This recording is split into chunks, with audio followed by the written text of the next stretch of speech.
હે ગાઈસ, આ વિડીયોની અંદર આપણે એએમસીનું પેપર જોઈશું. ચાલુ કરીએ છીએ. જો આમાંથી 4 સવાલ લગભગ હું ટીક નહીં કર્યા તે હું તમને પછી કોમેન્ટમાં કરી દઈશ, કાં તો પછી તમે જાતે જોઈ લેજો, પણ બાકીના બધા થઈ ગયા છે. ચાલુ કરીએ છીએ. તો પહેલો સવાલ છે પારદર્શિતા, ઉત્તરદાયિત્વ અને અનુક્રિયાશીલતાનો સંબંધ ખાલી જગ્યા સાથે સંબંધ છે, એટલે કે ટ્રાન્સપેરન્સી, એકાઉન્ટેબિલિટી અને રિસ્પોન્સિવનેસ. તો એનો આન્સર આવશે સુશાસન. સુશાસન ક્યારે જોવા મળે? જ્યારે આ 3 વસ્તુ જોવા મળે છે ત્યારે. તો બી આન્સર આવશે. અને એલપીજી એટલે શું? લિબરલાઇઝેશન, પ્રાઇવેટાઇઝેશન અને ગ્લોબલાઇઝેશન. જાહેર નીતિ તો નહીં આવે, વૈશ્વિકીકરણ પણ નહીં આવે. તો આનો આન્સર આવશે બી. તો પહેલામાં બી આન્સર આવશે. સંસદીય લોકશાહી એ ખાલી જગ્યા તરીકે કલ્પના અભિપ્રેત છે. તો આની અંદર આન્સર આવશે જવાબદાર સરકાર. લોકોનું પ્રતિનિધિત્વ પણ આવી શકે, પણ લોકોનું પ્રતિનિધિત્વ એરું જે પ્રેસિડેન્શિયલ ડેમોક્રેસી છે એની અંદર પણ જોવા મળે છે. ધારાસભા પ્રત્યે જવાબદારી, તો આ પણ આવી શકે છે. જો બી ને સી આન્સર આવી શકે છે, કેમ કે જવાબદાર સરકાર અને ધારાસભા પ્રત્યે જવાબદારી આ બંને થોડુંક એકબીજાને મળે એવું છે. પણ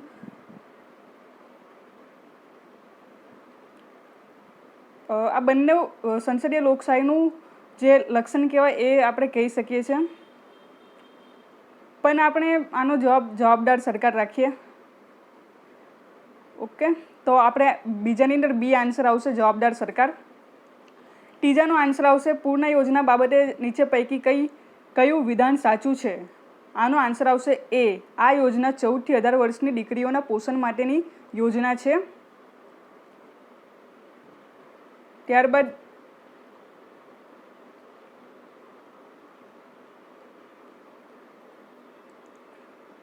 ત્રીજાની અંદર એ આન્સર આવશે. ચોથાની અંદર બી આન્સર આવશે, કેમ કે જે આ પ્રધાનમંત્રી કૌશલ વિકાસ યોજના છે તે જે મિનિસ્ટ્રી ઓફ સ્કિલ ડેવલપમેન્ટ અને એન્ટરપ્રિનરશિપ છે તેની અંદર આવે છે, નહીં કે રોજગાર અને શ્રમ મંત્રાલયની અંદર. તો પહેલું ખોટું છે અને બીજું સાચું છે. એટલે આની અંદર આન્સર આવશે બીજું વાક્ય યોગ્ય છે. 5માની અંદર માહિતી અધિકાર એક્ટ હેઠળ માહિતી જાહેર કરવાની મુક્તિ અંગેની જોગવાઈ કઈ કલમ હેઠળ આપવામાં આવી છે? તો આની અંદર જે સવાલ છે એ જ સરખી રીતના, મતલબ એ લોકોએ સરખી રીતના ફ્રેમ નથી કર્યો. તો 5માની અંદર જુઓ, આન્સર જે છે તે કલમ 8 ડી આવી શકે છે, કેમ કે માહિતી જાહેર કરવાની મુક્તિ. તો exemption from disclosure of information એ કલમ 8 કહે છે. અને આપને માહિતી મેળવવાની જે રિક્વેસ્ટ છે કે માહિતી મેળવવાનો અધિકાર છે તે કલમ 6ની અંદર આપવામાં આવ્યું છે. તો 5માની અંદર ડી આન્સર રાખો, કલમ 8.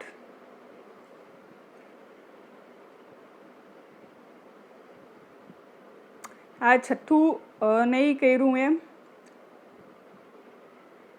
7મું જોઈએ તો ઓપ્ટિકલ ફાઇબરનો મહત્તમ ઉપયોગ શેમાં જોવા મળે છે? તો નેટવર્કિંગની અંદર બી આન્સર. જો આની અંદર જે હું આન્સર કહું છું એ 99% સાચા જ છે. 1% તો ભાઈ માણસ શું ભૂલ થાય, પણ 99% સાચા જ હશે. 8માની અંદર જે આવે આન્સર કે ત્યારે તમે પાછું રીચેક કરી દેજો. લેઝર પ્રિન્ટરની અંદર છાપકામ કરવા માટે પાવડર જેવો પદાર્થ ધરાવતા યુનિટને ટોનર કહેવામાં આવે છે. ડી આન્સર આવશે 8માની અંદર. 9માની અંદર 1 TB બરાબર ડી આન્સર આવશે 10 લાખ MB. 10માની અંદર બી આન્સર આવશે. 10માની અંદર સી આન્સર આવશે alt plus tab, not B, it's C. 10માની અંદર સી આન્સર આવશે. હવે આની અંદર પણ છે ને 10માની અંદર અલ્ટર ટેબ અને કંટ્રોલ ટેબ બંને આવે છે આન્સર, પણ આપણે સી રાખીશું.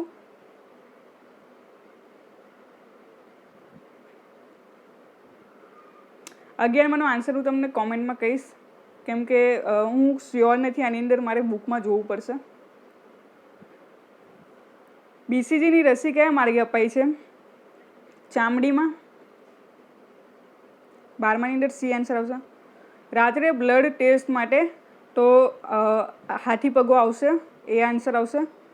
હાલમાં વ્યાપેલા કોરોના વાયરસ ઇન્ફેક્શન તો વુહાન સિટીમાંથી જોવા મળ્યો હતો.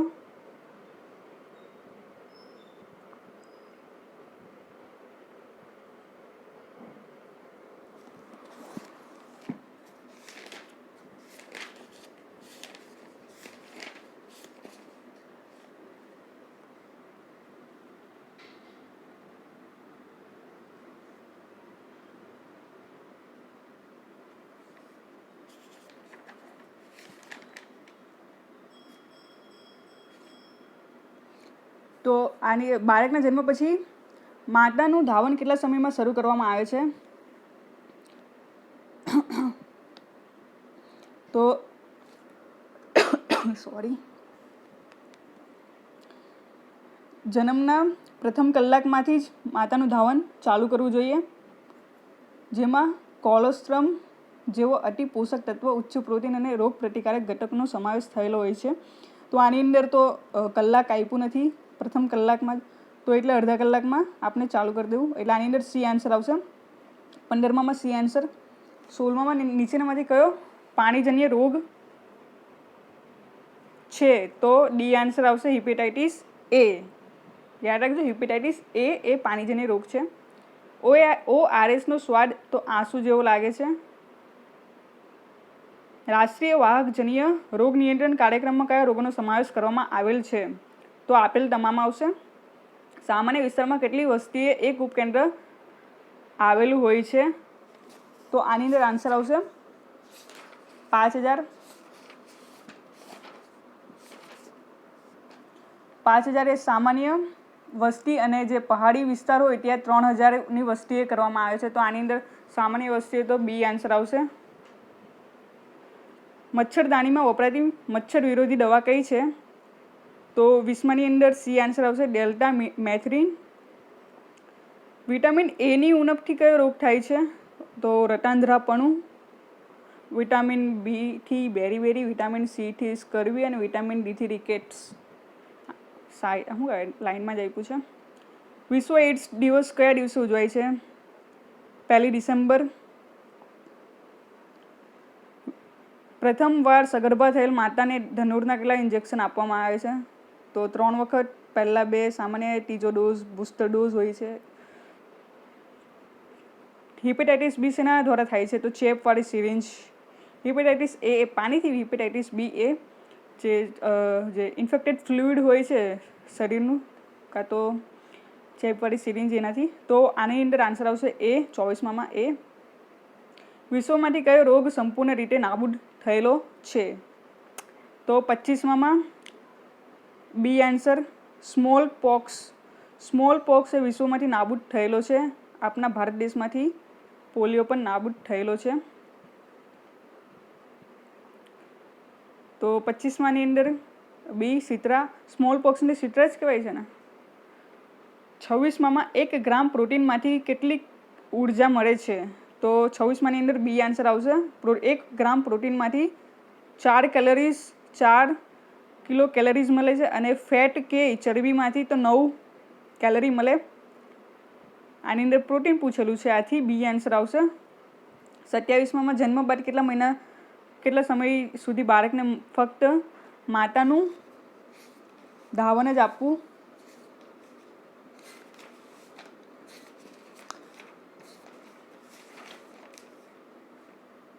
તો 6 માસ સુધી ફક્ત માતાનું ધાવન કરાવવું જોઈએ.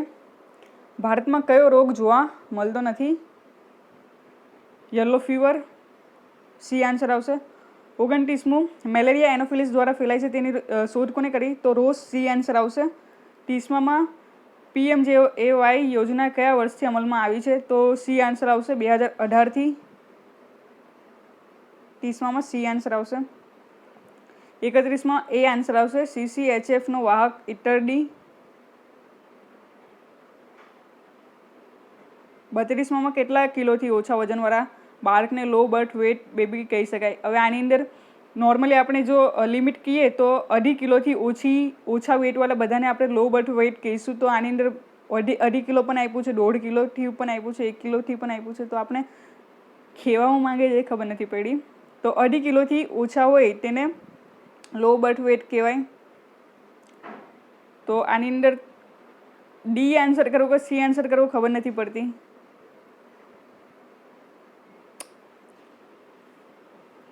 33 અંદર આપના શરીરનું સામાન્ય તાપમાન તો 37 સેન્ટીગ્રેડ. કયા રોગના નિદાન માટે વિડાલ ટેસ્ટ? તો ટાઇફોઇડ માટે. નીચેનામાંથી કયો રોગ મગજ સાથે સંકળાયેલો છે? અલ્ઝાઇમર. કેટલા વર્ષ સુધી પોલિયોનો કેસ ન થાય? તો પોલિયો મુક્ત. 3 વર્ષ સુધી આપણા દેશમાં જોવા નથી મળ્યો, આથી ભારત દેશ પોલિયો મુક્ત બન્યો છે. તો 36માં બી આન્સર આવશે. આ ક્લોરીન વાળું પણ પાછું મને જોવું પડશે, હું શ્યોર નથી. 38 અંદર બી આન્સર આવશે. બાળકને 9 માસની ઉંમરે કઈ રસી આપવામાં આવે છે? તો મિઝલ્સ, રૂબેલા. 39 અંદર એલ્બેન્ડાઝોલ, એ આન્સર આવશે. 40 અંદર હિમોફિલિયા છે. હિમ શબ્દ આવ્યો એટલે રુધિરથી રિલેટેડ હોય, તો આથી બી. 41 અંદર એ આન્સર આવશે. બાળ પોષણ માટે મિશન બાલમ સુખમ. 42 અંદર એચઆઈવીની સાથે, તો એચઆઈવીની સાથે મુખ્યત્વે આપણે ટીબી જોવા મળે છે પેશન્ટની અંદર. તો 42 અંદર બી આન્સર. 43 અંદર બી આન્સર. સોરી, કઈ રસી જીવન નથી? તો સી આન્સર આવશે આની અંદર. ડીપીટી.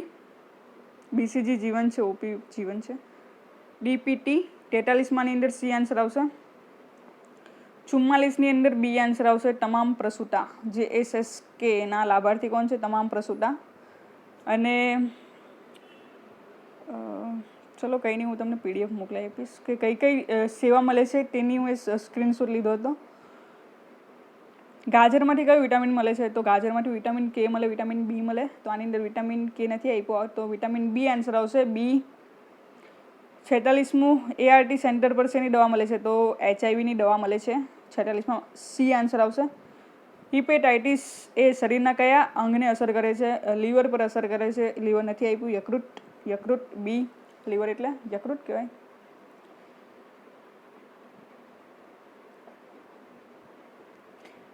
IDSPનું વિસ્તરણ નીચેનામાંથી કયું છે? તો સી આન્સર આવશે. Integrated disease surveillance programme. 49માં સી આન્સર આવશે. NSV. નીચેનામાંથી કઈ કુટુંબ કલ્યાણ કાયમી પદ્ધતિ છે? NSV કોનામાં થાય છે? તો મેલની અંદર થાય છે. 50 અંદર સી આન્સર આવશે. મલ્ટીવેસ્યુલરી પ્રકારના રક્તપિત્તની સારવાર કેટલા સમયની હોય છે? 12 માસ. 51 અંદર ડી આન્સર આવશે. પંચગુની રસી કયા રોગ સામે રક્ષણ આપતી નથી? તો ઓરી સામે રક્ષણ નથી આપતી. સાલ્મોનેલા ટાઇફોઇડ થાય છે. 52 અંદર બી આન્સર આવશે. હાડકાની વૃદ્ધિ માટે કયું વિટામિન જરૂરી છે? તો આની અંદર આન્સર આવશે વિટામિન ડી. 54 અંદર એ આન્સર આવશે. આઈપીવીની રસી કયા માર્ગે અપાય છે? તો સ્નાયુમાં અપાય છે. 54માં એ આન્સર. 55 અંદર સી આન્સર આવશે. નીચેનામાંથી કયો રોગ વાહકજન્ય રોગ નથી? તો સી આન્સર. સી. બાકીના બધા વાહક જોઈએ ફેલાવવા માટે. સ્વાઇન ફ્લૂને વાહક કોઈ નહીં જોઈએ. 56 અંદર સી આન્સર આવશે. બંને જો આ પણ હું લાસ્ટ વિડીયો અપલોડ કરેલો હતો તેની અંદર હતું કે ILRમાં પણ મૂકી શકાય છે. બહુ મોસ્ટ કેસીસની અંદર જો એમ કે ડીપ ફ્રીઝરમાં મૂકવામાં આવે છે, પણ ILRની અંદર પણ મૂકી શકાય છે. તો બંને આવશે આની અંદર આન્સર. 57 અંદર વર્લ્ડ હેલ્થ ડે ક્યારે ઉજવાય છે? તો બી આન્સર આવશે. 7 એપ્રિલ. જો આની અંદર તમને 1 માર્ક્સ જો આ ખબર હતી તો બીજો 1 માર્ક્સ તમને મફતનો મળી ગયો હતો. કેવો આગળ કયો છે તે. ORSમાં કયો પદાર્થ નથી? તો ડી આન્સર આવશે. કેલ્શિયમ નથી. હેન્સન ડિસીઝ તો લેપ્રસી કહેવાય છે. નીચેમાંથી કયો રોગ બિનચેપી રોગ છે? 60 અંદર સી આન્સર આવશે. કેન્સર. 61 અંદર ડી આન્સર આવશે. આની અંદર તમને કોઈ એક વસ્તુ પણ ખબર હતી તો ખબર તમને આન્સર મળી ગયો હતો. ભરતનાટ્યમ તમિલનાડુનું છે. કથક ઉત્તર પ્રદેશનું છે. કથકલી કેરેલા. અને કુચીપુડી આંધ્રપ્રદેશ. ઘણો ઇઝી સવાલ હતો. જો આ વિશ્વ આરોગ્ય દિન અને આ વર્લ્ડ હેલ્થ ડે બંને એક જ છે ને? પેલું ગુજરાતીમાં આપ્યું છે, આ ઇંગ્લિશમાં આપ્યું છે. તો આનો આન્સર આવશે 7 એપ્રિલ. વિશ્વ જ છે ને વર્લ્ડ હેલ્થ ડે. ડિફરન્સ હોય તો તમે કોમેન્ટ કરજો, મને તો સેમ જ લાગ્યો સવાલ. 63માંની અંદર આન્સર આવશે સી, કેમ કે 2016માં ચાલુ કરવામાં આવેલું હતું ભીમ એપ. 64માંની અંદર ડી આન્સર આવશે 12 દરવાજા છે. 65માંની અંદર ડી આન્સર આવશે જુલાઈ 2017. 66માંની અંદર સી આન્સર આવશે લોચન શહેરા. 67ની અંદર ઇન્ડોનેશિયા આવશે, જકાર્ટાની અંદર પહોંચાડવામાં આવેલું હતું. જકાર્ટા એ ઇન્ડોનેશિયામાં આવેલું છે. 68માંની અંદર બી આવશે, UNESCO world heritage site declare કરે છે. 69ની અંદર સી આન્સર આવશે 2020, 200 વર્ષ પૂરા થયા હતા તો એટલે 2020ને વર્ષ નક્કી કરવામાં આવેલું હતું નર્સ એન્ડ મિડવાઇફ માટેનું. 70માંની અંદર સી આન્સર આવશે, એક વર્ષમાં 1000 જીવંત જન્મોમાં પ્રથમ વર્ષની ઉંમર પૂર્ણ કરતાં પહેલાં મૃત્યુ પામતા બાળકોની સંખ્યા. 71ની અંદર સી આન્સર આવશે 1000 કિલોગ્રામ કાર્બન ડાયોક્સાઇડ. 72માંની અંદર બી આન્સર આવશે સ્વયં પોર્ટલ.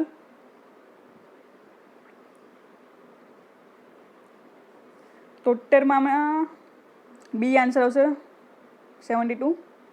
74ની અંદર બી આન્સર આવશે આપણું સુરત જે છે તે બીજા ક્રમે રહ્યું હતું અને આશા છે પ્રથમ ક્રમ લાવે એવો.